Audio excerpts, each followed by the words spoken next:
if we could shorten that timeline between the thinking, the talking, and the doing, I think we could demonstrate that we are able to do better at the border in processing people and goods than we're currently doing. As provinces increase border security, it's not clear how much of the federal government's $1.3 billion border plan is still happening. Liberals announced funds to tighten up the border in the fall economic statement. That would have paid for helicopters, drones, and a new joint strike force with the U.S. But the statement hasn't passed the House, and it's not clear how much of that $1.3 billion needs a vote.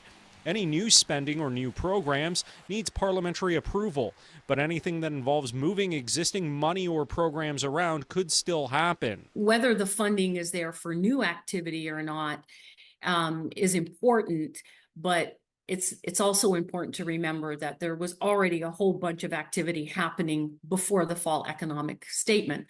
Also, I think it's important to take a look at what the provinces are doing, stepping up to the plate. In a statement, Public Safety Minister David McGuinty's office says, while Parliament is prorogued, the Cabinet and the Public Service continue to be fully operational.